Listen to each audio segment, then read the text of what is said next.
கர்த்தருடைய பரிசுத்த நாமத்துக்கு ஸ்தோத்திரம்.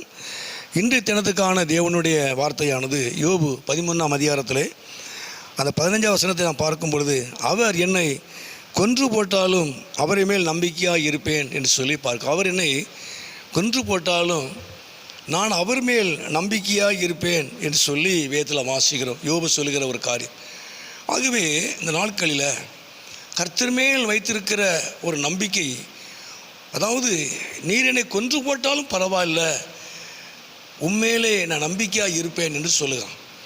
அதாவது இந்த உலகத்தில் இந்த பூமியில் எல்லாவற்றிலையும் அவரே நம்பிக்கைக்குரிய ஒரு தேவனாக இருக்கிறார். அதாவது என் வாழ்க்கையில் எது நடந்தாலும் நடக்காவிட்டால், என் எதிர்பார்ப்புகள் நடந்தாலும் நடக்காவிட்டாலும் நீரே என்னுடைய நம்பிக்கைக்குரியவர். ஆகவே தான் யோபு சொல்லுகிறான், அதாவது நீர் என்னை கொன்று போட்டாலும் அவர் மேல் நம்பிக்கையாக இருப்பேன் என்று சொல்லப்படுது. நீர் என்னை கொன்று போட்டாலும் நான் அவர் மேல் என்ன செய்வேன்? நம்பிக்கை. நீர் என்னை உயிர்ப்பித்தாலும் சரி, நீர் என்னை விடுவித்தாலும் சரி, நீர் என்னை விடுவிக்காமல் போனாலும் சரி, ஆனால் நீரே எனக்கு நம்பிக்கைக்குரியவர், நீரே எனக்கு உண்மையான தெய்வம். அப்படிப்பட்டதான ஒரு அர்ப்பணிப்போடு சொல்லப்படுகிற ஒரு வார்த்தை. நீர் என்னை கொன்று போட்டாலும், நீர் என்னை விடுவிக்காமல் போனாலும் சரி, நீர் நான் எதிர்பார்க்கிற நன்மையை தராமல் போனாலும் சரி, நீரே உண்மையே நான் என்ன செய்வேன்? நான் நம்புவேன் அப்படி சொல்லுகிறான். அந்த அளவுக்கு கர்த்தர் மேல் வைத்திருந்த ஒரு நம்பிக்கை. ஆண்டவராகிய தேவனிடத்தில் நம்ம ஒரு அர்ப்பணிப்போடு கூட நாம் அவரை நம்பும் பொழுது ஆண்டவர் நிச்சயமாய் நம்முடைய வாழ்க்கையில், உங்கள் வாழ்க்கையில் ஆண்டவர் பெரிதான ஒரு காரியத்தை செய்வார்.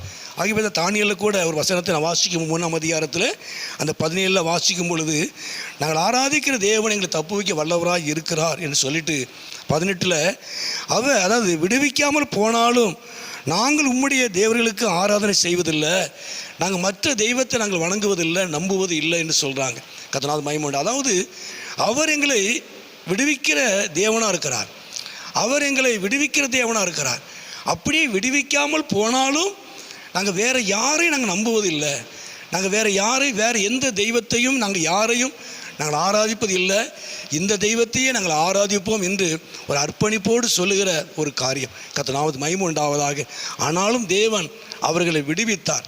அதே போல் யோபை கர்த்தர் விடுவித்து ரெட்டிப்பான நன்மையினால் கர்த்தர் அவனை நிரப்பினார், ரெட்டிப்பான ஆசீர்வாதங்களை பெற்றுக்கொண்டான். ஆகவே இந்த நாட்களில் கர்த்தர் மேல் வைத்திருக்கிற நம்பிக்கை ஒரு ஆழமான நம்பிக்கையாக இருக்கணும், ஒரு அர்ப்பணிப்போடு கூட இருக்கணும். நான் விரும்புகிற காரியம், நான் எதிர்பார்க்கிற காரியம் நீர் எனக்கு தராமல் போனாலும் சரி, நான் எதிர்பார்க்கிற காரியம் எனக்கு நடக்காமல் போனாலும் சரி, நான் விடுவிக்கப்படாமல் இருந்தாலும் பரவாயில்லை, நீரே என்னுடைய நம்பிக்கைக்குரிய ஒரு தேவன். அவர் என்னை கொன்று போட்டாலும் அவர் மேல் நம்பிக்கையாக நான் இருப்பேன். அவர் என்னை கொன்று போட்டாலும் சரி, அவர் என்னை எப்படி நடத்தினாலும் சரி, நான் அவர் மேல் நம்பிக்கையாக இருப்பேன்.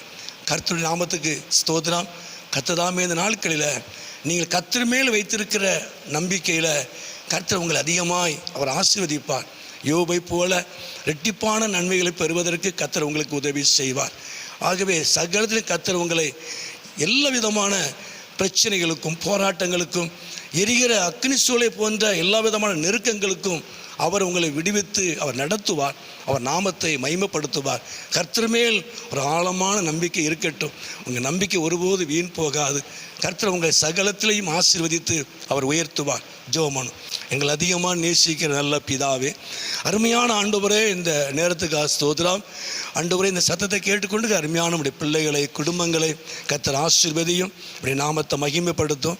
நீர் மகிமையான காரியங்களை செய்யும். இயேசுவின் நாமத்தில் ஜெபிக்கிறோம் நல்ல பிதாவே. ஆமென், ஆமென்.